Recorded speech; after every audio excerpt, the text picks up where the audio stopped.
Buena mi gente, soy Pablo y vengo a explicar los temas de lengua, el tema 4, el tema 5 y el tema 6. A ver, tema 4. Cuestiones relativas al léxico. ¿El léxico qué es? ¿Eso qué es? Léxico son palabras y significados. Cuando alguien tiene un gran léxico, es que dispone de un gran vocabulario, dispone de o es capaz de usar y entender muchas palabras y comprende sus significados. Y aquí está la diferencia, aquí están las dos partes del tema 4. Palabras, significados. Significantes y significados, ¿no? Las palabras son los significantes. Las sucesiones de sonidos importantes, sonidos, que están asociadas porque las asociamos nosotros, porque nos da la gana, a conceptos, ideas, significados. Esta es la diferencia. ¿Qué es el significante?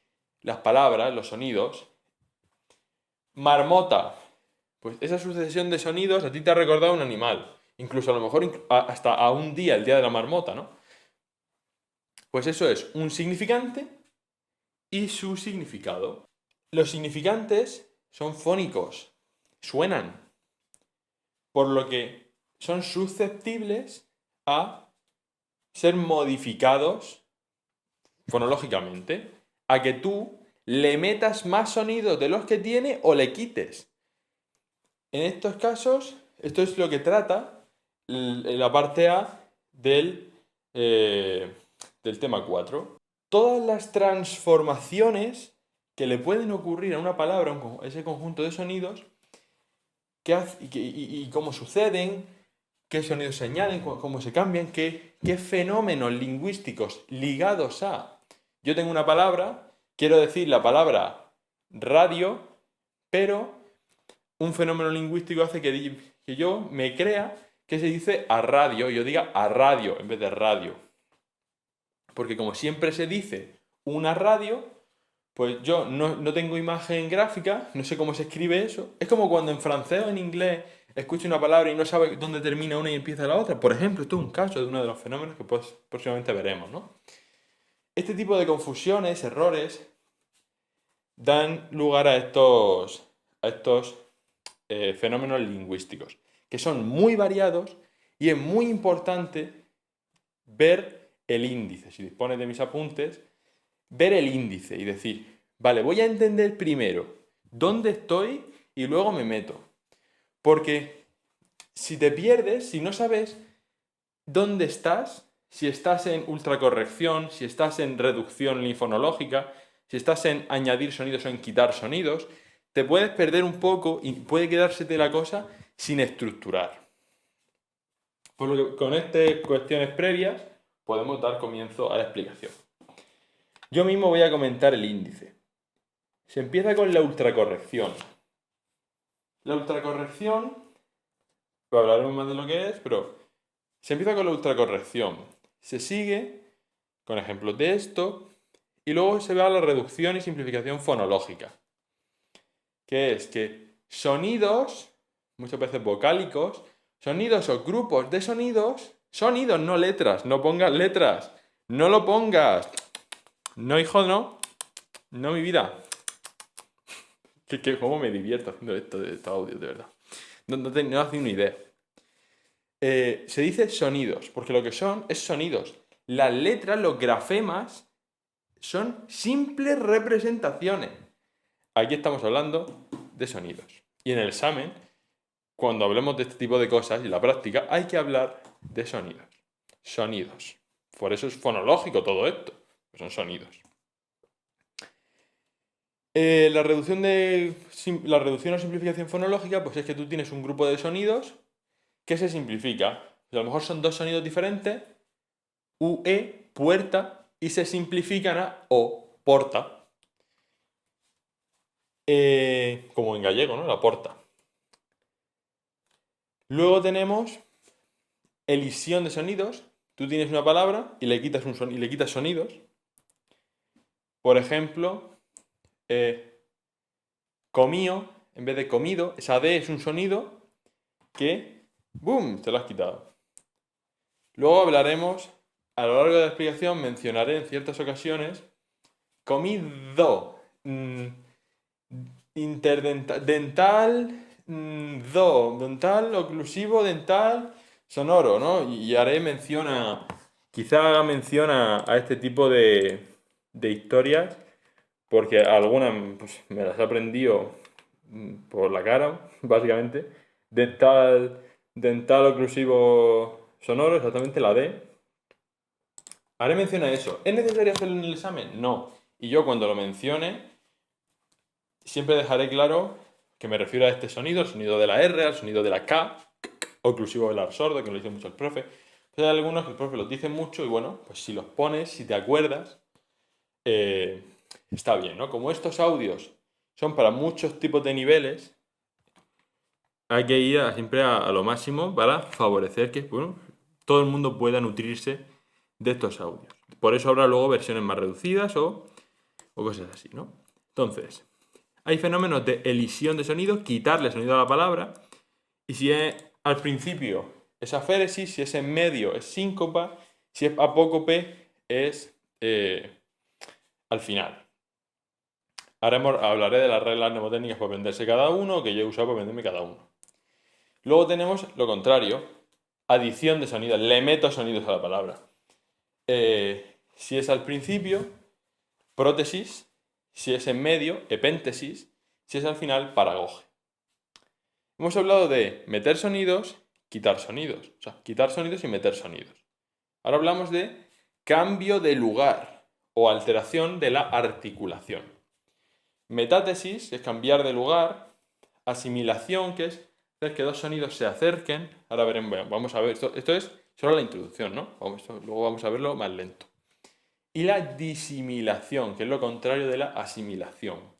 En vez de que dos sonidos se acerquen, se separan, se diferencian más. A lo mejor tienes dos L's o dos R's en la misma palabra que son muy cerquita y se te va la lengua y hacemos otro sonido para disimilarlos, para hacerlos distintos. O la asimilación, por ejemplo, tienes un montón de IES y una A en una palabra. Y a ti empiezas a hablar y al final esa A la haces una I como el resto, ¿no? Eso es como el concepto, ¿no? Luego tenemos la alteración fonética por etimología popular, que es propio de los diastratos bajos, gente con poca instrucción académica. Vamos a hablar de cada fenómeno, diremos con qué variedades está relacionado. Daremos ejemplos y su explicación.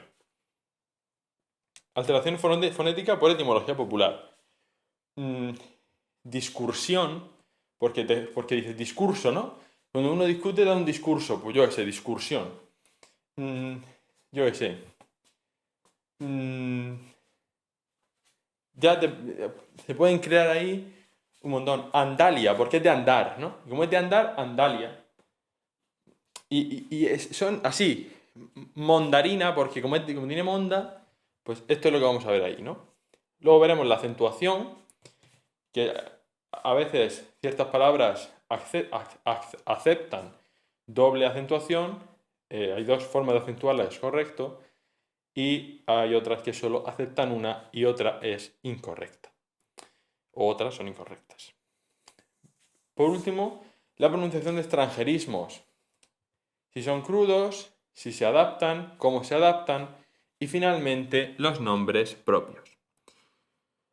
Con esto podemos ir empezando. Las consideraciones previas las he explicado. Veremos usos, definiciones, conceptos, fenómenos en diacronía y en sincronía, pero principalmente en sincronía, es decir, a veces yo nombraré un concepto, diré, hay casos históricos como y lo tendremos en cuenta, pero el peso real viene en los fenómenos sincrónicos, sin tener en cuenta cómo ha ocurrido esto en el pasado y tal. Y por último, ortología, rama de la fonética que establece las normas convencionales y pronunciación, las normas convencionales de pronunciación. En una lengua, la pronunciación ortológica pues es la pronunciación correcta según los cánones y las convenciones. Ultracorrección, yo creo que voy a grabarlo ciertamente seguido, puede ser un poco largo, pero luego se pueden hacer marcas de tiempo para saber cuándo empieza cada cosa. Ultracorrección. Están los apuntes, ¿qué pasa si los tienes? Error consistente en pronunciar sonidos que no tiene la palabra por analogía con otras voces que sí los tienen, al creer que una voz o pronunciación correcta es incorrecta. ¿Sabes lo que has dicho? Qué bien me lo paso haciendo todo audio, de verdad. A ver, la autocorrección es un fenómeno lingüístico que está relacionado con los niveles diastáticos bajos. O sea, personas. Pero también con personas cultas. La idea, a nivel diatópico, no se escribe a ningún lugar, quizá un poco más a la gente pija, pero la autocorrección es un fenómeno que ocurre cuando una persona quiere aparentar o quiere intentar aparentar una mayor instrucción académica, a veces ocurre por eso, e intentando evitar que se piense que no está articulando con lo que hay que tener, ¿no? Con esfuerzo, se sobreesfuerza. Para que no piensen que está siendo incorrecto, es ultra correcto y comete un error, ¿no? Para entender los fenómenos de la ultracorrección, tenemos que familiarizarnos con el concepto de tendencia articulatoria o relajación articulatoria. Cuando uno habla, en función de en qué contexto esté hablando, va a articular más o articular menos. Cuando articulas más, ¿no? Mueves más la boca, abres más la boca. Cuando lo haces menos, pues no se te entiende bien, no se te entiende tan bien, se te entiende menos, ¿no?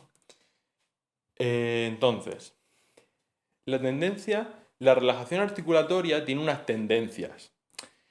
No decir las Ds intervocálicas, estoy cansado. Quitar la C puede dar lugar a decir corrección, corrección en vez de corrección. Puede dar lugar a decir es en vez de ex. Puede dar lugar a decir extraño en vez de extraño. Entonces, una vez que tú vas entendiendo, a medida que te familiarices con la idea de la relajación articulatoria, cuando uno habla así como sin esforzarse los errores que comete, podemos entender mejor la ultracorrección. Porque la ultracorrección es remontar ese río. Si la relajación articulatoria nos lleva aquí, podría llevarnos aquí, o hay voces, ¿no? Analogía, hay voces en donde la relajación articulatoria nos lleva aquí. Entonces voy a remontar ese río para evitar ser incorrecto, ¿no? El primer ejemplo es la terminación que es ción, la terminación es ción, acaba en ción y pasa a cción, con C, ¿no? Esto da lugar a voces incorrectas como concreción en vez de concreción. A su vez, como veremos más tarde, es un caso, esa C es epentética, es decir, aparece en el medio, aparece entre los extremos de la palabra. Entonces, luego haré un audio, rollo, esto es lo que hay que decir para el examen. Pero si te sale esto en el examen, dices, el sonido barra K barra, o el sonido oclusivo velar sordo, se añade de manera epentética como caso de ultracorrección. Esto da lugar a discreción en vez de discreción o inflación en vez de inflación. Luego tenemos la D intervocálica, que aquí es que se añade ese sonido. Bacalado en vez de bacalao. De nuevo, pues otra adición epentética. Va a consistir mucho en añadir sonidos, ¿no? Aquí es un caso muy interesante. Terminación en IO pasa a EO. Pronunciar la E y la O como hiato es más difícil. Requiere de más articulación, requiere de una mayor articulación, ¿no? Entonces, cuando tú escuchas espurio o geranio, como si lo estuviese, como si si la palabra real fuera geráneo y lo pronunciasen con mucha relajación articulatoria, el hiato lo tenderías a hacer como un diptongo. En vez de decir geráneo, si estás todo relajado dirías geranio, ¿no? Podría darse esa situación. Eso lleva al que está hablando de alguna manera a pensar. Espérate que hay un montón de voces cultas, como goteo, paseo, hercúleo, tonteo, ligoteo. Hay un montón de voces que acaban en eo. Espérate que a lo mejor estoy yo diciendo aquí geranio y me estoy equivocando porque estoy relajándome articulatoriamente, estoy hablando sin esforzarme, sin articular mucho y la estoy cagando. Voy a decir geranio y ahí está donde la cagas. Porque es geranio, es espurio, es aria lírica, ¿no? Este es el caso de la terminación io, que pasa a ser eo. Se pasa de diptongo a hiato, dificultándose la articulación por ultracorrección, por influencia de una serie de voces, ¿no? Luego tenemos el caso de es, más consonante, que pasa a ex. Se añade, como digo, el sonido oclusivo velar sordo K. Y esta adición, de nuevo, pues es pentética. Y es por ultracorrección. Porque hay palabras como exacto o extrovertido, extraordinario, que sí que tienen esa X que representa el sonido KS. No es letras, no estamos hablando de letras, pero aquí sí que el grafema X representa el sonido KS. Entonces ahí se ve cómo se añade ese sonido K, como en decir espléndido en vez de espléndido, está mal, se dice espléndido, sin el sonido K, ¿no? Se dice solamente con el sonido S, que es el sonido alveolar fricativo sordo. Por último, el 1.5, tras, que pasa a ser trans. Aquí el punto es un poco más largo. La tendencia, ¿no? Cuando el sonido N va seguido de S, se tiende a la relajación articulatoria nos lleva a reducir esa NS a solamente el sonido S.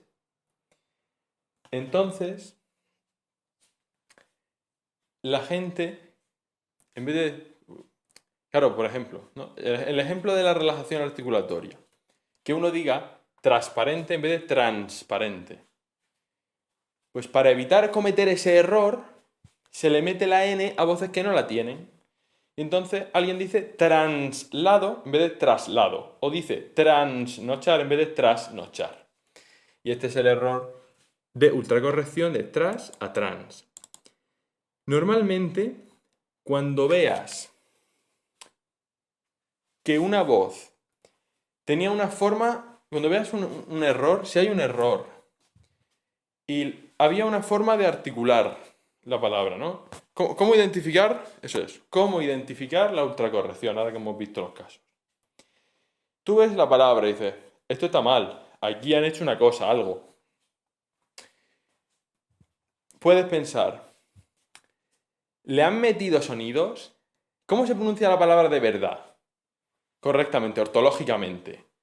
¿Le han añadido sonido? ¿La han complicado? ¿Han hecho que sea más difícil pronunciarla por alguna razón? Pues seguramente eso sea un caso de ultracorrección. De complicar esa pronunciación para evitar que la gente se piense que no te estás esforzando y que eres cazurro. Esto nos lleva, en 10 minutitos hemos visto la ultracorrección. Esto nos lleva a la reducción o simplificación fonológica.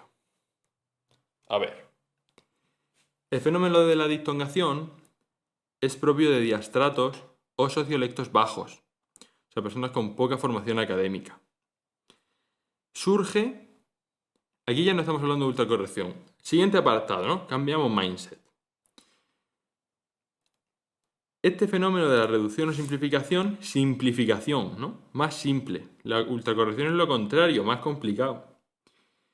Pues la simplificación surge al seguir la tendencia de la relajación articulatoria. Hay que poner regulación, tengo que cambiarlo. Dado que la pronunciación de un diptongo, por ejemplo, aquí, la diptongación. Diptongación o reducción de hiato a diptongo. Tú tienes un hiato, dos vocales que están en sílabas distintas, aéreo, A, E, T, O. Y lo pasas a un hiato aéreo, Joaquín, y lo pasas a Joaquín.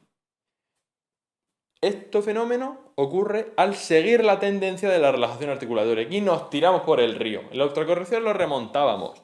Íbamos al revés. Aquí nos tiramos por el río a tope. Vamos. Claro, vaya a ver cómo mi locura va creciendo en tanto que voy grabando el audio, ¿no? Entonces, espero que lo hayan entendido, ¿no? La pronunciación de un diptongo requiere de menos esfuerzo articulatorio que la de un hiato. Entonces, personas con poca instrucción académica en entornos informales van a tender a hacer esto un montón. Incluso en entornos formales podrían intentarlo. Personas con baja instrucción académica que se ven en un encuentro formal, pues lo van a llevar a cabo seguro también.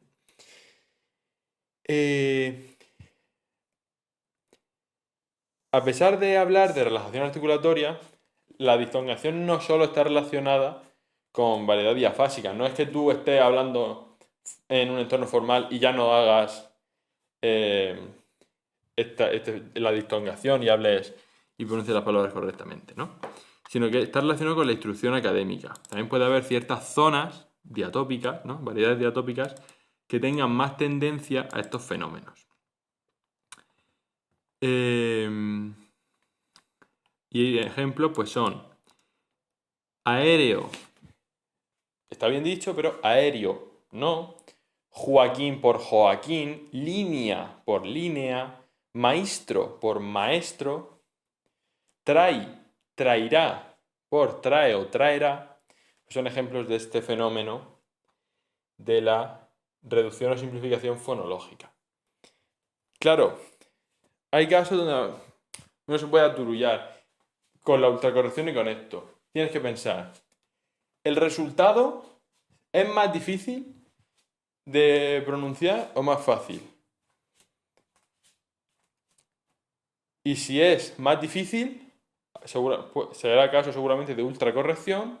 Si es más fácil, si requiere de menor esfuerzo articulatorio pronunciarlo, pues será otra cosa, una reducción o simplificación fonológica, por ejemplo. Entonces tenemos el caso de la diptongación, donde un hiato pasa a ser un diptongo. ¿Existe la hiatización, Pablo, que un diptongo pase a ser un hiato? No como tal, el concepto no existe. Pero si recordamos la ultracorrección, el 1.3, hay un tipo de ultracorrección que es los casos de IO pasan a EO, ¿sabes? Como se ha complicado la articulación, aquí estamos hablando de ultracorrección. El fenómeno de hiatización no existe. No existe. No existe ese nombre, ¿no? Existe el caso de ultracorrección en el que un diptongo pasa a ser un hiato por influencia de otras voces, ¿no? Aunque esto, bueno, pues solo ocurre si la I no es tónica, es un detalle que está ahí puesto. Luego está el siguiente paso, la monoptongación. Aquí en la diptongación pasamos de un hiato de dos vocales separadas en sílabas diferentes a que estén juntas en un diptongo. La monoptongación es que tengo ya el diptongo y lo voy a pasar a una sola vocal. Toma a resumir. Dilo. Dilo más fuerte, reina, que al fondo no te escucha. Llevo ya 26 minutos grabando. Monoptongación.